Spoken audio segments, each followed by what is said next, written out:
we go for launch.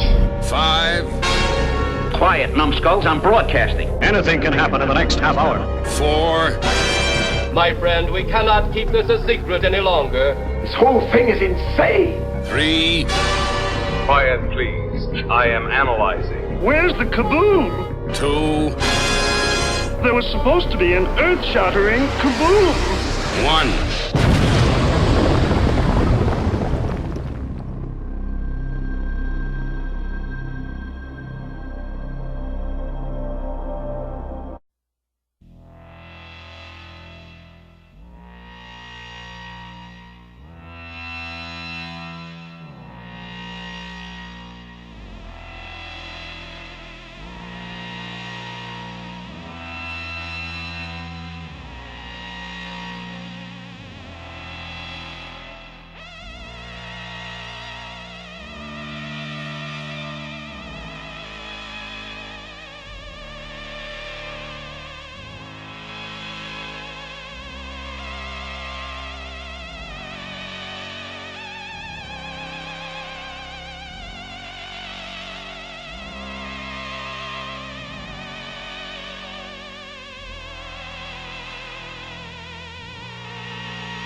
Greetings, my fellow galactic travelers, and welcome back to Planet 8.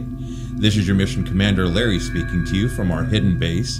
Chief Engineer Bob is here by my side as always in the command center, and circling Planet 8 in our orbital spy satellite is Reconnaissance Officer Karen. And on this episode of Planet 8, your intrepid crew is going to take a deep dive, or a not so deep dive, into we consider to be the best sci-fi of the 60s. This is films of that era.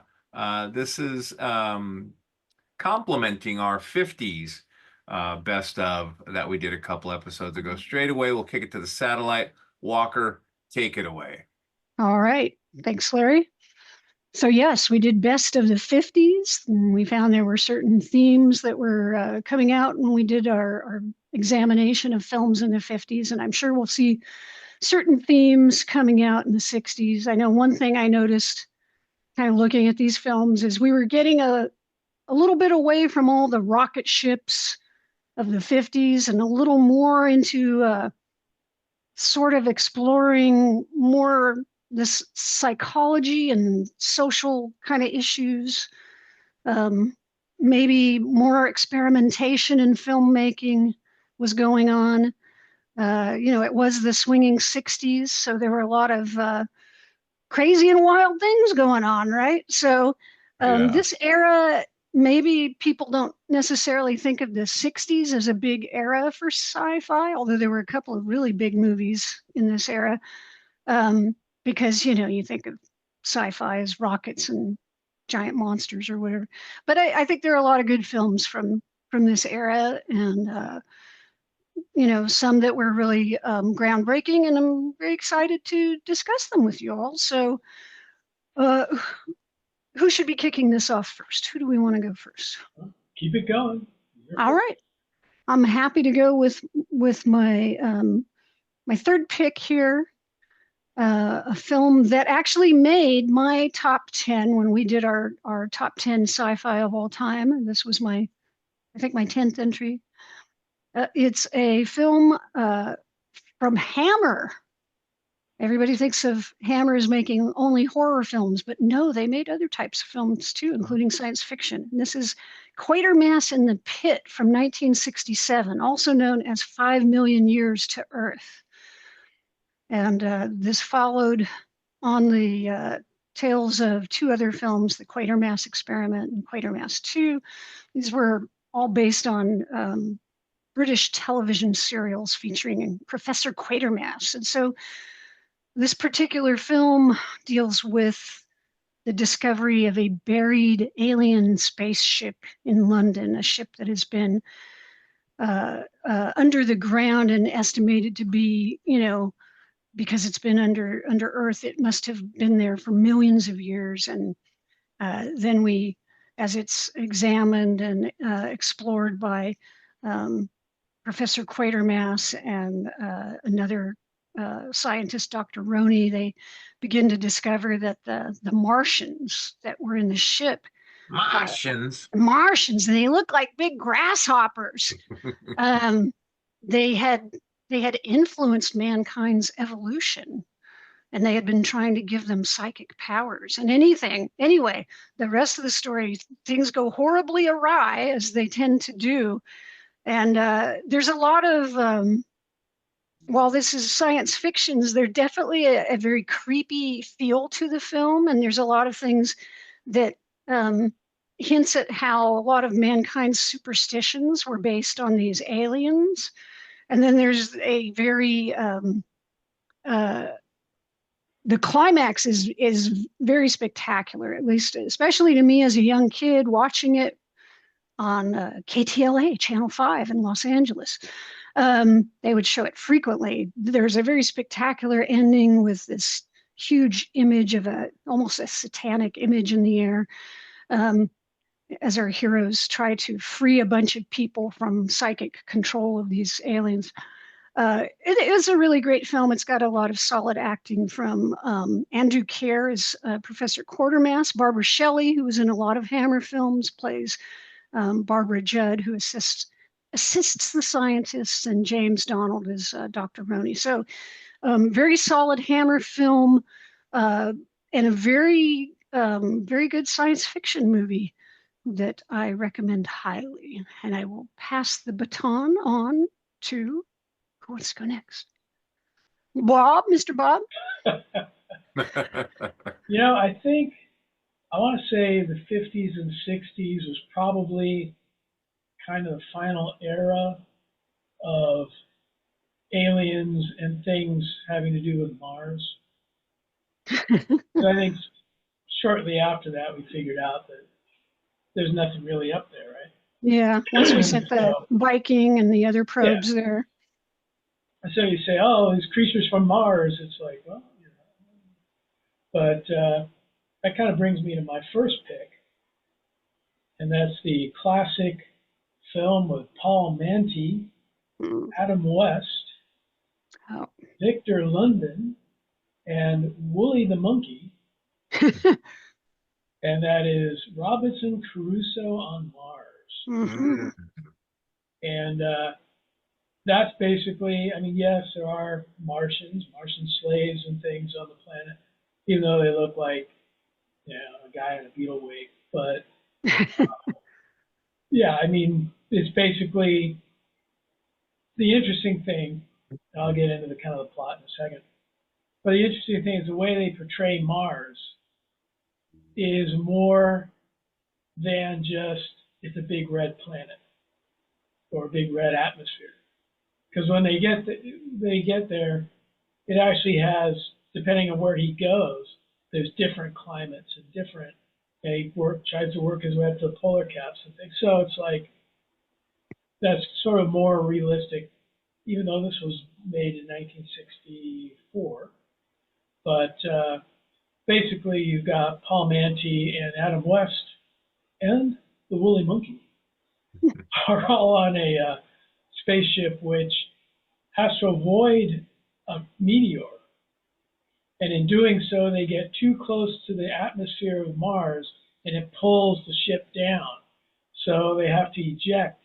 They eject in 2 different pods and land into 2 different spots on Mars. And so Paul Manti is sort of the Robinson Crusoe character.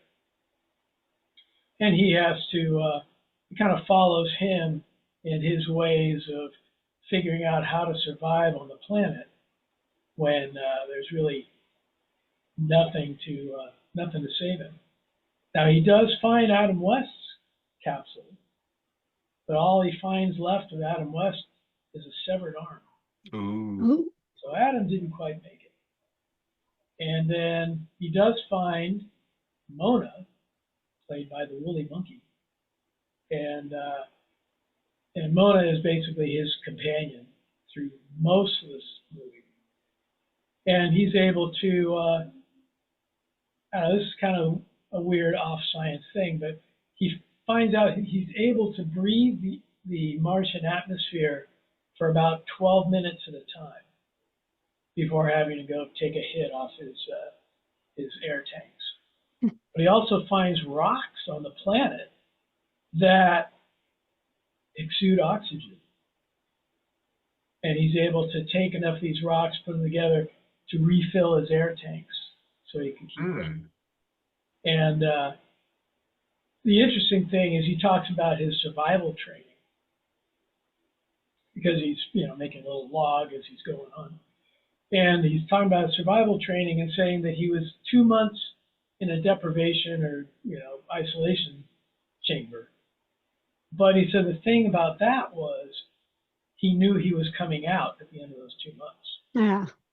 Being on Mars, he was there, at this point, 3 months. And who knows if he's ever getting off. It could be. And again, aside from the monkey, he's like totally isolated. So he does come across a slave that's from the underground Martian encampments. And he nicknames him Friday, of course, being Robinson Crusoe. And he's able to communicate with him, and he's got a, quote, companion. Although the Martians are basically trying to find him. They're chasing after him, hunting him. And the ships that emerge, they kind of zip into the view, shoot some rays, cool. Zip out of view again. They look like white versions of the ships from War of the Worlds. And a lot of people thought, oh yeah, they took some of the War of the Worlds ships and painted them white. No, they did not. This movie was directed by Byron Haskin, and he worked again on War of the Worlds. But he told the special effects people, "I want a ship like the ones in War of the Worlds." So they actually rebuilt. They built all these new ships, but they're in the same style as the ships from War of the Worlds. They don't have the big telescoping eye that comes out of the top. But the rest looks like it, and they have a big round sphere at the bottom that shoots the rays. They look a lot like them. Yeah, no, they definitely do. Heavily influenced. They probably could have saved time by going back. Although the ships from War of the Worlds were actually made out of brass, so I'm sure they were either melted down or they don't paint the brass, so they had to remake these ships. True. But it is a very, it's an interesting film. It's a very psychological film, going deeply into the psyche of Paul Manti as he's, like I say, trying to survive on Mars with whatever he can, and whether it's getting oxygen from rocks or finding other plants that he can eat and things. Definitely interesting. There is one cool scene though, where he's in a cave that he's made into his little abode, and he has a little door, clear door over the cave, and you hear knocking on the door.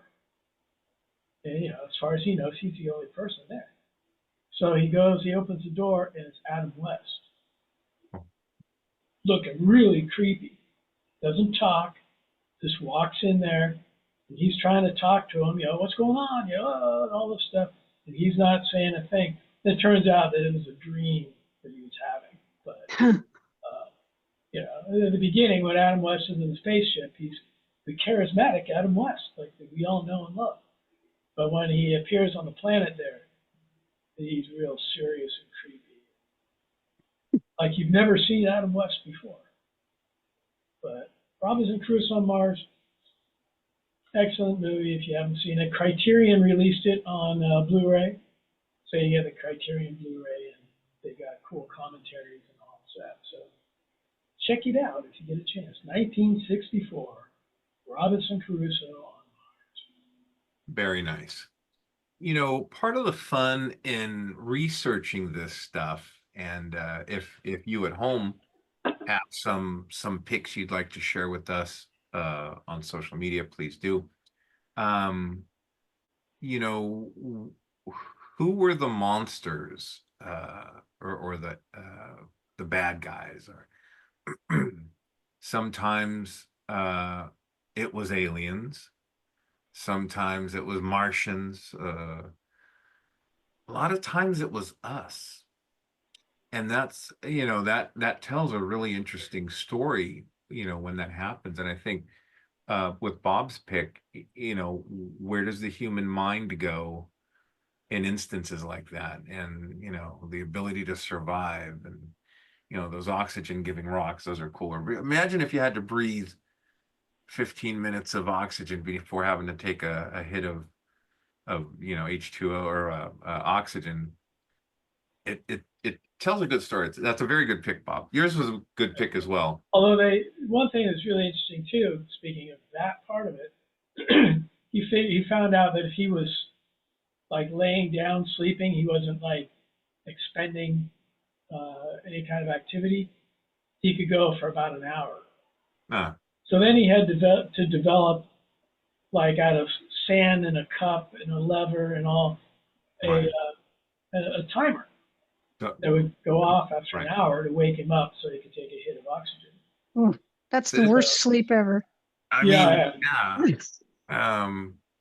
But my pick, this was from the when did they release this? August 17th, 1960, The Time Machine. Wells.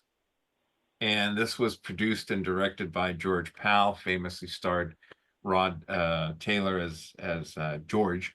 And they won an award for visual effects, you know, the time lapsing for The Time Machine.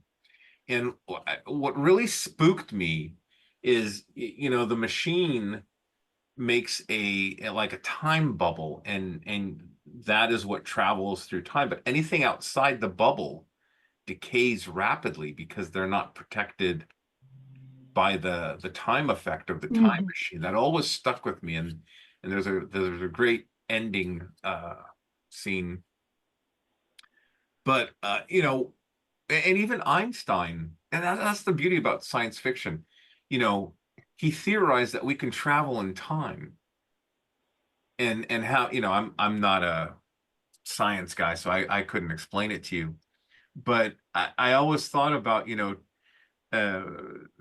your mission commander and his wife are going to be traveling to a wedding in Australia soon. And we're going to be traveling 18 hours or, you know, 12 hours in the future, because it'll be Sunday here, but Monday there, because of the position of the Earth as it rotates around the sun. And, you know, what are our concepts of time? And if you could travel hours, why couldn't you travel years? Anyway, wonderful thing, the imagination. So in The Time Machine, George creates a time machine, and he travels in time. And like I said, the effects are really cool because you see like buildings collapsing, buildings getting built up, wars happening, and, you know, he ultimately ends up going like 800,000 years in the future, and he meets the Morlocks. That's the other thing that scared me. These like creatures that were pale and they live underground, kind of like half man, half gorilla, white hair, and their eyes would Mugatos. like Mugatos, yeah. And we end up becoming, excuse me, we end up becoming food, actually, a la Soylent Green. The Eloi is what they call us, and a very simple version of humanity that frolics and has fun. And the Morlocks come up and grab them and pull them down. And then when the Morlocks leave, they just, there's a trumpet that sounds, and they come and get them. That wasn't like a statue. It was like a sphinx to me. The little or the big structure that they had. Anyway, George falls in love, as our heroes usually do, and of course she's one of the first ones that they pick to eat, and he goes to save her. Mayhem ensues, and things work out in the end. He travels back to his. And then he has to stop Jack the Ripper, right? Oh, Jack the Jack the Ripper. There's a version that they did in the 80s with Malcolm McDowell and so you're thinking of Time After Time, which is where that's Jack the Ripper, right? No, that's H.G. Wells versus Jack the Ripper. Yeah. Which is not really the Time Machine, but it's it is kind it's of very enjoyable. Yeah. But anyway. And not to sidetrack you. No, not to sidetrack me at all. Well, back to the Time Machine. Don't forget Bethany Mew, who I had a huge crush on. Yeah, George sees his time machine inside one of the Sphinxes, and he escapes back to 1900. Tries to tell his friends about it, and question whether George will ever return. He has all the time in the world, is what his friend tells him. He has all the time in the world. So there was never a part 2, never a sequel. There doesn't need to be. Right? It's such a perfect film, That's a good point. It's a great film. They've done other versions of it. Mm-hmm. Well, Burgess Meredith had all the time in the world too, but then that's a different. He broke his glasses. I could have swore I had in my notes here it won an award. Best special effects. Yeah, you mentioned that. Okay. But anyway, that's my first entry in 60s sci-fi, best 60s sci-fi. Very good pick. Thank you. Well, my next entry, and we're doing 3 each, although I think Larry and I are sharing the last one because it's so big, and maybe we'll do an honorable mention here and there. We'll see. So my next entry, I feel like I have to include this. This is my version of Batman v Superman on the podcast, because if I don't bring this up, it will never be brought up. You and Bob love this, and I have some things to say, because I have a real good friend. I think I'm alone in this. So my pick is 2001: A Space Odyssey from 1968. I don't dislike it. I mean, it's a very good film. However, it's slow, but it's epic. If I hadn't chosen this as my number one, although now I'm kind of not sure if it's number one or if Planet of the Apes is number one, but if I hadn't chosen this as my number one science fiction film for our best science fiction films of all time, it would not have made our top 10, which would be criminal. So that's all I'm going to say about it, about that list. Anyway, this obviously, is an epic film. And strangely enough, it shares this same idea of, and this came out in 68, Quatermass came out in 67. They both have this idea of aliens altering human evolution, which is funny.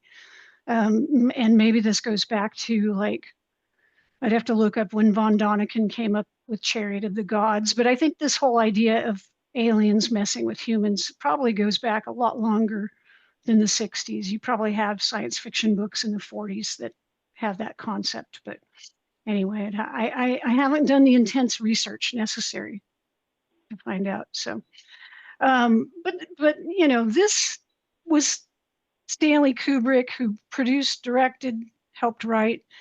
This was his effort to do what he thought of as like an adult science fiction, a meaningful science fiction film, working with Arthur C. Clarke, who had written the original short story, The Sentinel, that this was sort of derived from, but really was blown up much more than that short story. And, you know, it's brilliantly filmed, the production values are amazing, the special effects, groundbreaking.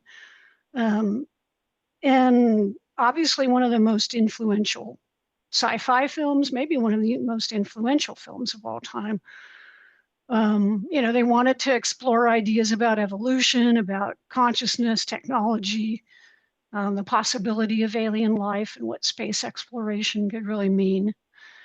And, you know, Douglas Trumbull did a lot of the special effects, the split scan stuff, where, you know, the so-called trip when Dave, the astronaut, is kind of going through the monolith and all that, which now might seem quaint, or, you know, people have seen it before, but nobody had seen it at that time. And of course, all of this stuff with the ships and the models all led to Star Wars and everything else that came after. So yeah, I will definitely say it's slow. There's not a lot of dialogue.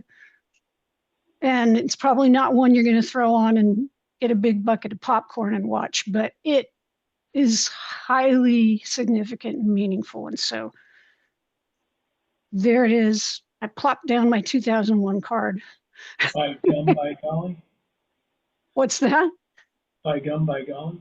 Yes, exactly. And so I think every sci-fi fan should at least see it once and be able to say that they've seen it, because it's like the granddaddy. It's like the Superman of sci-fi films. Superman's the granddaddy of all comic book characters. And, you know, this is like the film that opened it up for all the other sci-fi to come. I'm sorry, Dave. I can't do that, Dave. I can't do that, Dave. Mm-hmm. And yeah, you think about all the AI stuff that people are talking about now, and all the, you know, I mean, HAL was there before any of this stuff. So. Well, you know where they got IBM from, right? Take HAL and take the corresponding next letter on each one. Well, they got HAL H from is IBM. I, A is B, and L is M. So yeah. That's what so. Interesting. Okay. I believe Bob's next. I'm going to go with one of our favorites on the show, Mr. Irwin Allen. Ooh. And Irwin Allen, he's the master of disaster.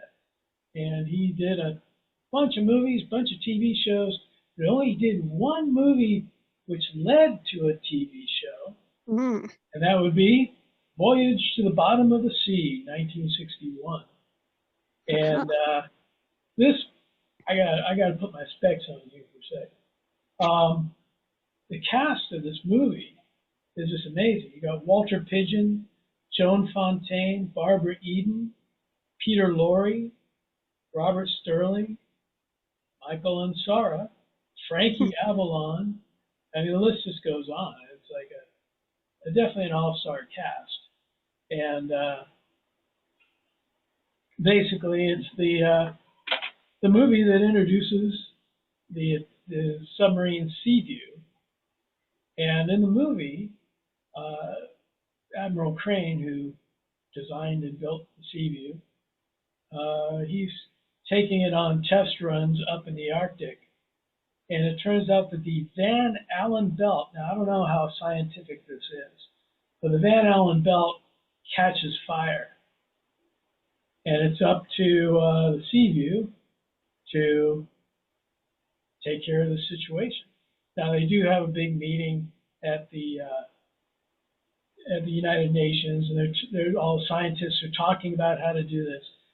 And Admiral Crane and Peter Lorre's character, they have the idea of shooting this atomic missile into the Van Allen belt, which would disperse it and send all the heat and fire out into space. There is one German scientist that disputes that, and he's saying that it's just going to burn itself out before it affects the Earth.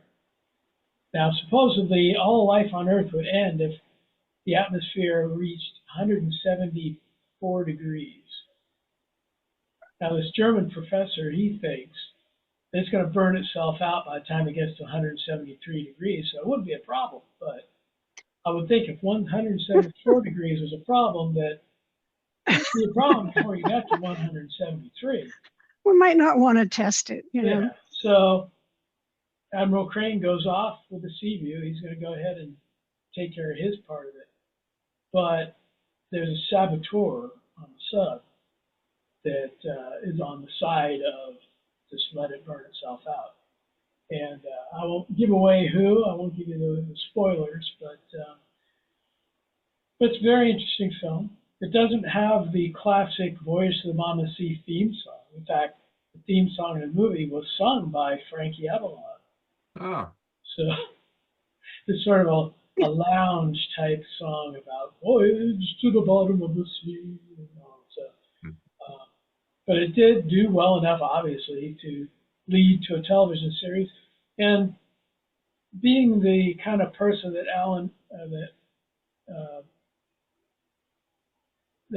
Irwin Allen is, he was able to use all the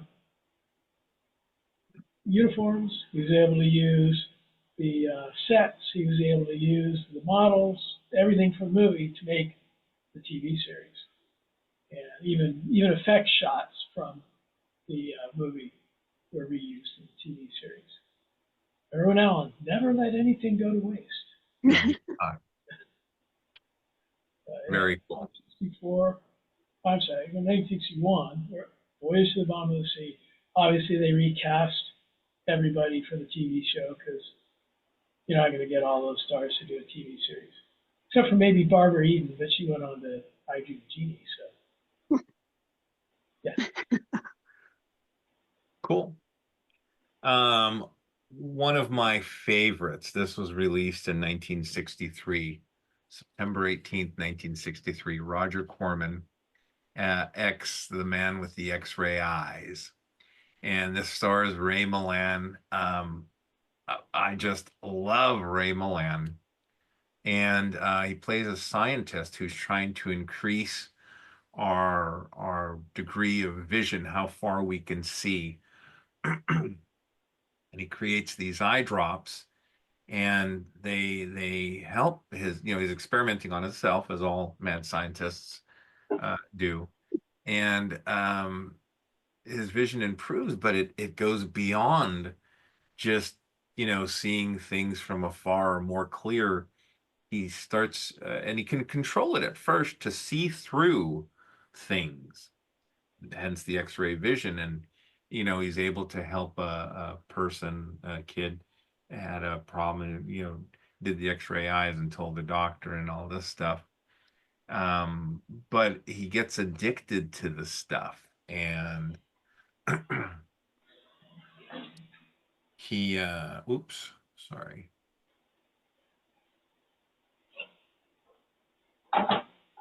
There's a great scene. He's like at a party, and he discovers he can see through people's clothing. So all the shots are the chest above, but everyone's like, dancing, and he can see. It's kind of amusing at first. It's a novelty. He his friend, a fellow doctor, tries to warn him, you're destroying yourself. It gets to the point where he should we pause this? And you okay, Bob? Yeah, I'm fine. Oh, okay, cool. And so, much the same as Bob, he puts on these dark glasses. Oh, his friend tries to stop him, and he pushes his friend out a window accidentally. They're, arguing over the drug.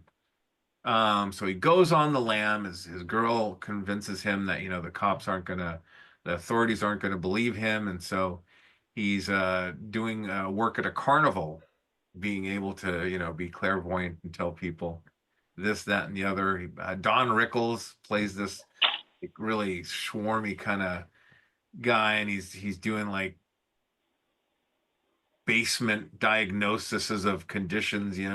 You have a tumor, you have, this, you have that. He goes to Vegas. It's not a tumor. It's not a tumor. He's at the bingo hall, and he's like, Mrs. Davis, B9. We hope that tumor is B9. No, just kidding. That didn't happen. Okay. He's in Vegas, and he has a fit of rage, and he starts calling out all the cards, and the pit boss gets involved. So he continues running. Anyway, there you go. Oh, Bob's running the gambit there. It had one of the best endings. He goes to one of these like church, what do they call it? Revival. A revival. Yeah, it's out in a tent, and there's a verse in the Bible, something if If thine eyes offend thee. Yeah, pluck them out. And so because he can't even sleep anymore. He sees through his eyelids, he sees through everything. And there's this famous story where Stephen King believes that he saw the end, and he plucks his eyes out, and he says, "Oh my God, I can still see." And Roger Corman says, that's great. Stephen King wrote a better ending than I did, but we didn't film anything like that. So if you find that whole scene though too, where his vision just like increases so much that supposedly he sees God, or he's like. Yeah, I mean, it kind of reminds me of The Incredible Shrinking Man, in that, at what point is existence, I don't know, just when science goes amok. Right. Comprehending the infinite. Right. Thank you, Walker. Comprehending the infinite. We've talked about this film before. I love it. You get a chance, check it out. Let us know what you think. Ray Land, he was also in, I don't think it was the 60s, I think it was 50s, but Panic in the Year Zero. Yes. Year Zero, yes. Which is really good. Double two-headed transplant with Rosie Greer. That's a great one. Yeah, that'll be on our 70s sci-fi. Oh yeah. Let's kick it over to Bob. All right. I guess, so I got one more, and then you guys are double teaming. That's right. Yep, tag team. All right. Well, being the way I grew up and things I grew up on, I had to go with Thunderbirds are go. So I went the puppet route. And, Thunderbirds are Go is obviously based on Jerry Anderson's Thunderbirds TV show.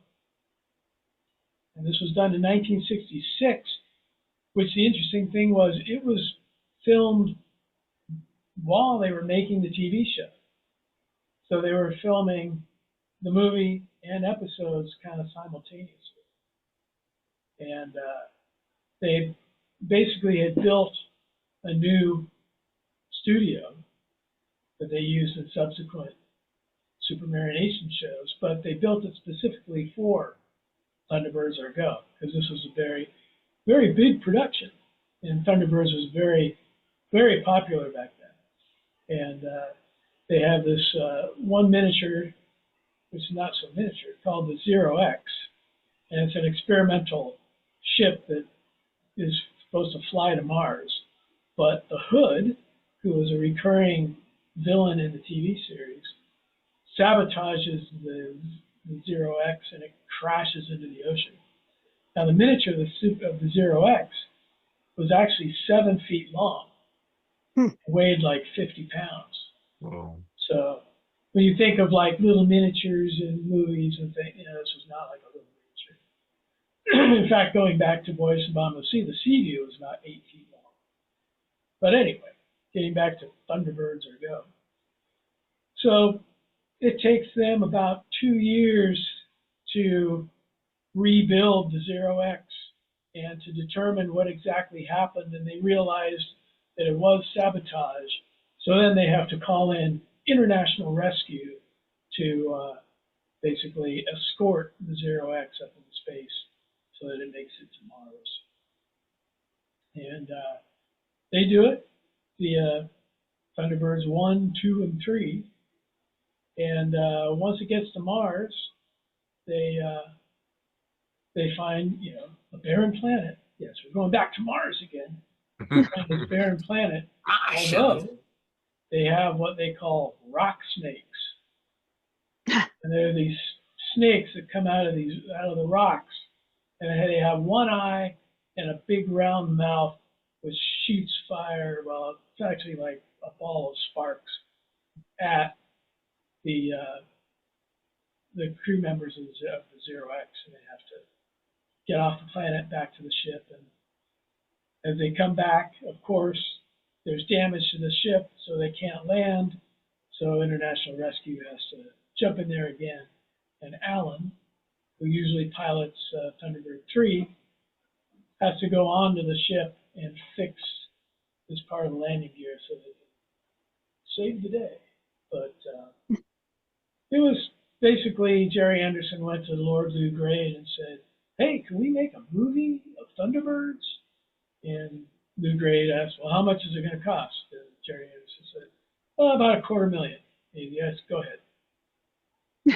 Just do it. And they did it. And it wasn't until they had some scenes shot that Lou Grade went to United Artists with those scenes and convinced them to release the movie.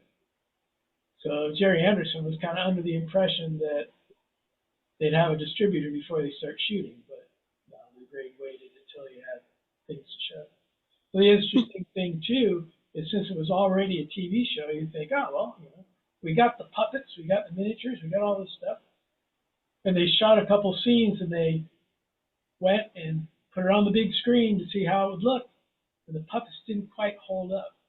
Ooh. So they had to go back and say, okay, they said the best of the puppets and gave them new paint jobs and new wigs and new everything so it would stand up better on big Cinerama, well, not quite Cinerama, Cinescope screens and all that.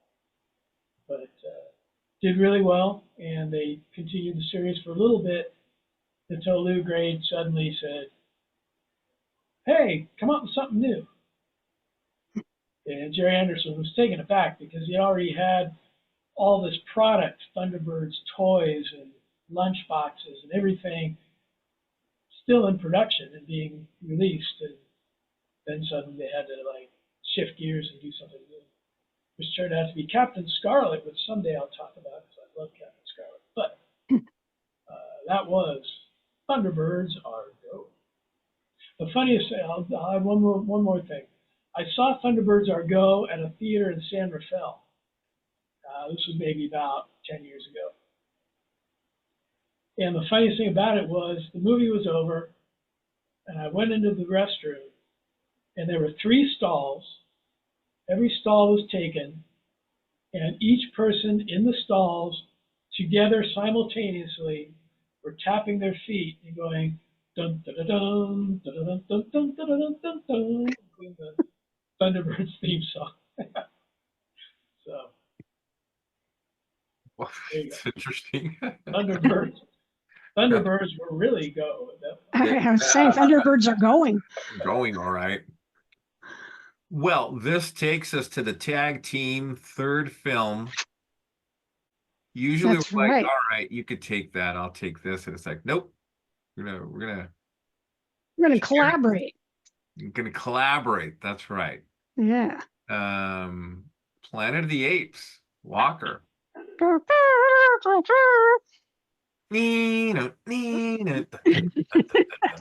Jerry Goldsmith soundtrack is unstoppable. Yeah, 1968.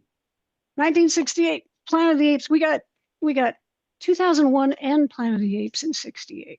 Yeah. Yeah, Planet of the Apes. I mean, what can you say? It launched a franchise that continues to this day.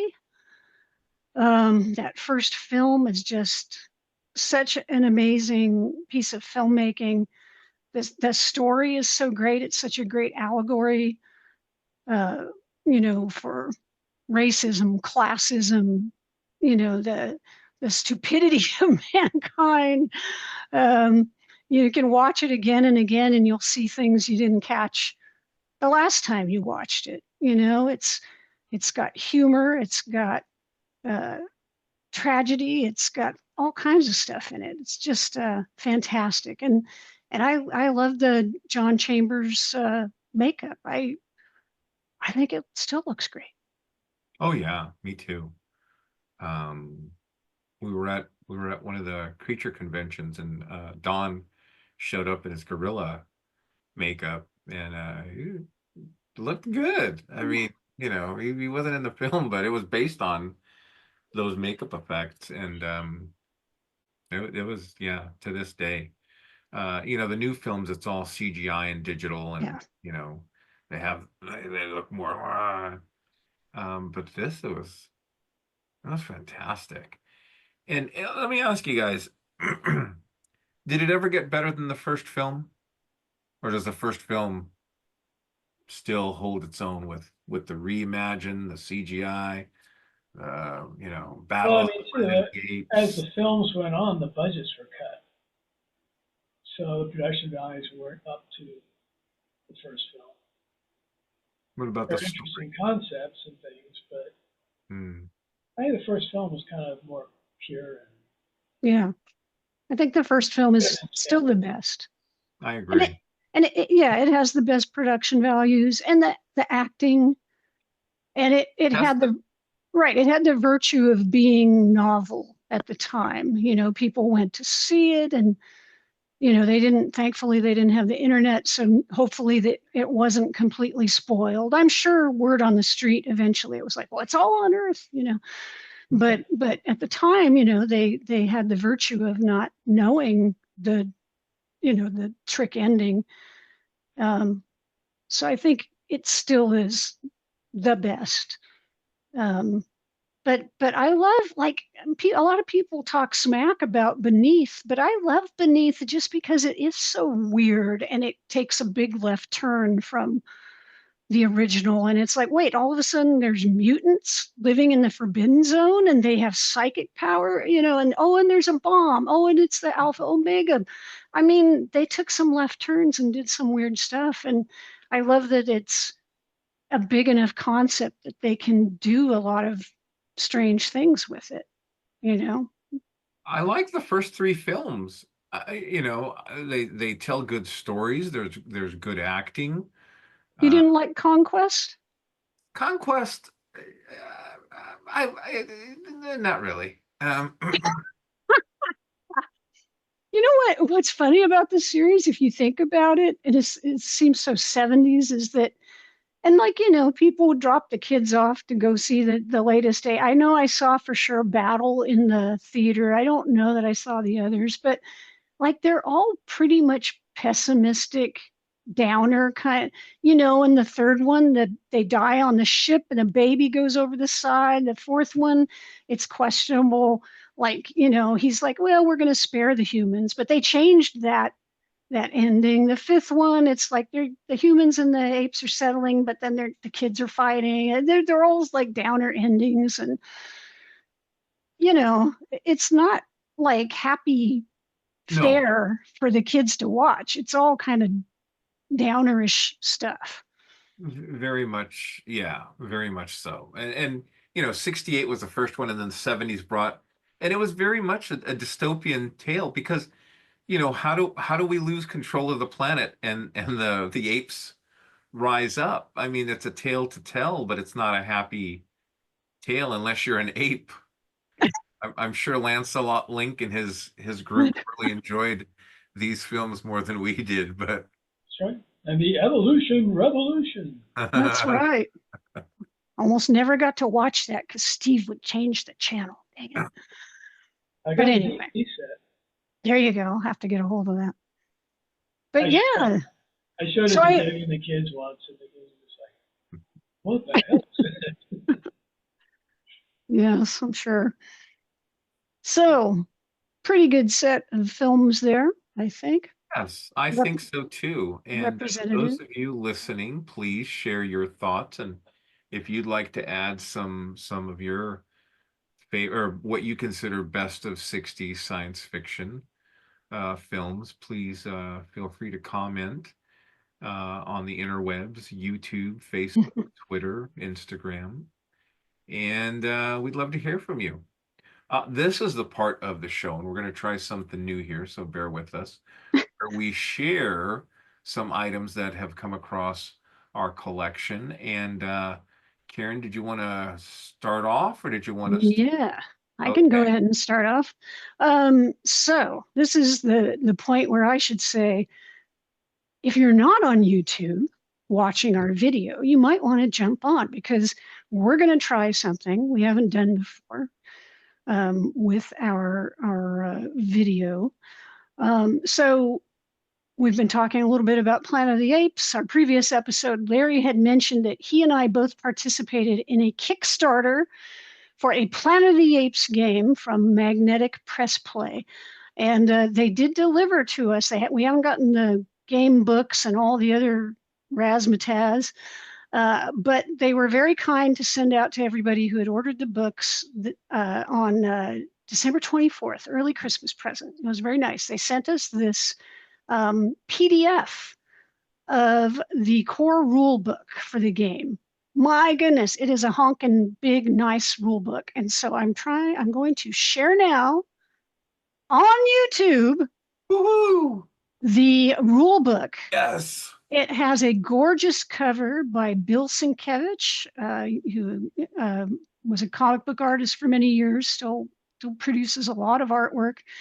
It has this beautiful cover. If you're on YouTube, you're seeing it now. If you're not, you're missing out this glorious depiction of a bunch of apes and a human with a rifle. It's fantastic. And so this book is produced by Andrew E.C. Gasca and E.L. Thomas. And Andrew Gasca has produced also several novels and stories about Planet of the Apes, which I've enjoyed. And he did a really cool book. And I think, oh my gosh, might have been Conspiracy or Death on Planet of the Apes, but he's covered in a lot of the gaps, like how did they put together the ship that took Taylor and his crew to the Planet of the Apes and all this other stuff. So really cool stuff. But this rule book has all kinds of cool art inside of it. I'm just sharing a few pictures now. And the rule book gives you all the information you need to create a character in this world. You could be an ape, you could be an astronaut, you could be a mutant, so you could come from the Forbidden Zone. It has rules for creating that world of Planet of the Apes, and how you would do combat and all sorts of stuff. So it's really fantastic. The PDF is great, and I've been poring over it, but looking forward to getting the physical book. And just showing a few more pictures here. There's different artists, but the pictures are all really nice painted illustrations. So again, that Kickstarter, just fantastic. And I think Larry and I are both really excited to get the book when it comes out. Very much so. That was cool. Thank you for that, Walkie. And let's kick it over to Bob. What do you got for us, Bob? Well, this is a little while back, but I figured it was cool enough to show. From Mondo, designed by James Groman, have this Godzilla figure. Oh. Which is really cool because he's so bulky. He's big and he's bulky. And the cool thing about it is, if I take the head off, Oh my! Holy crap! There's another head that's like battle damaged. Oh. And I'm not going to funny. sit here and change things, but there's also a battle damaged arm, Oh. and there's also a battle damaged like tip of the tail. Cool. And you know, if it scares you too much, you flip them around, and you've got the regular. Oh, Oh. Lost your Okay. picture. There we go. Flip him around, he looks normal again. But Huh. yeah, it's pretty cool, and they've done some variations on this figure Now, where did this come from? from Mondo. Mondo. Okay. Very nice. Mondo, and again, it was designed by James Groman, and I think they're still available. Pretty sure they were limited to like 700 pieces, I think, but the last I looked, it was still up. Well, that's pretty cool. Very nice. There you go, and an Ultraman hoodie. In keeping with the Planet of the Apes theme, I had a Lawgiver from NECA. Oh, And, rather than replacing the lost Lawgiver from NECA, I went ahead and got the one. careful! I know he's Don't a break big one. him. Sideshow collectibles. Ugh. Holy cow! And this is long sold out. You have to find it either at an auction or a toy show or Was that about 2 feet tall? an estate sale. Yeah, a little over 2 feet tall, and it is beautiful, heavy, and sits prominently on one of the display shelves off camera. Very nice. Also, this was a Christmas present from my lovely wife. My very own Batleth. So songs have been sung since Christmas with this beautiful Batleth. And there's no company to that other than the Klingon Empire and High Command. So Now you're ready. When things go down, you know, you'll run out in the street with your batless and just cut people's heads off. Okay, kids, It's a this wonderful is day to die. right with some blood wine. Kids, this was a fun episode. Again, share your thoughts with us on the interwebs. We're out on YouTube, Facebook, Twitter, Instagram. You guys stay safe, take care of yourselves. Thank you for listening. Make sure you share the good word with your friends. Until next time, this is Planet 8 signing off. Peace out.